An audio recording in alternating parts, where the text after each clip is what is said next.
আতঙ্কি, তারা কিভাবে মানুষকে জবাই করে এই দৃশ্য আমরা গতকালকে দেখেছি।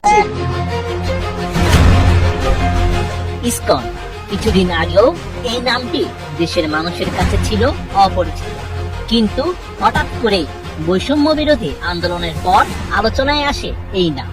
নানা রকম বিতর্কিত ভূমিকার জন্য এবার ইসকন নিষিদ্ধের দাবিতে মিছিলে মিছিলে উত্তাল হয়ে উঠেছে সারা দেশ।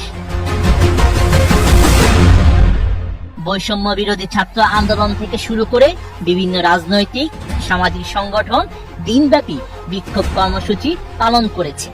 27 নভেম্বর দুপুরে সমাবেশ করেছে বৈষম্য বিরোধী ছাত্র আন্দোলনকারীরা। ওই দিন চট্টগ্রামের টাইগার পাস এলাকায় এই কর্মসূচি পালন করেন তারা। এতে নেতৃত্ব দিয়েছেন বৈষম্য বিরোধী ছাত্র আন্দোলনের আহ্বায়ক আস্তাদ আব্দুল্লাহ এবং জুলাই শহীদ স্মৃতি ফাউন্ডেশনের সাধারণ সম্পাদক সার্জিস আলম।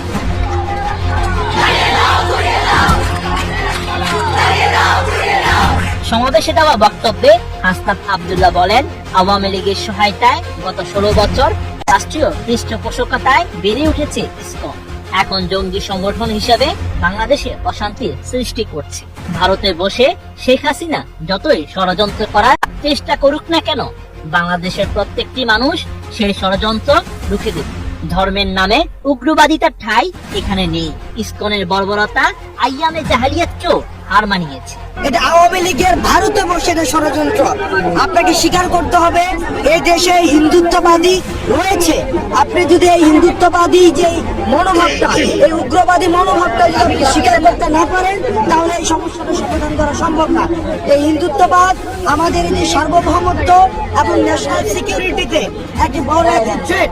আমরা বারবার এই হাসিনা পালিয়ে যাওয়ার পরে আমরা দেখেছি যে ষড়যন্ত্র অব্যাহত আছে এবং ভারতে বসে উনি দেশের স্থিতিশীলতা নষ্ট করার জন্য পায়তারা করে যাচ্ছে। এই কারণে এই যে ঘটনাগুলো ঘটছে, গতকাল সাইফুল ভাইকে নৃশংসভাবে যেভাবে হত্যা করা হয়েছে, সেটি হচ্ছে হিন্দুত্ববাদী উগ্রবাদিতার যে প্রকাশ, এই উগ্রবাদিতার বহিঃপ্রকাশ ঘটেছে। ইসকনকে এই উগ্রবাদিতা ছড়ানোর জন্য নিষিদ্ধ করতে হবে। আমাদেরকে স্পষ্টভাবে বলতে হবে,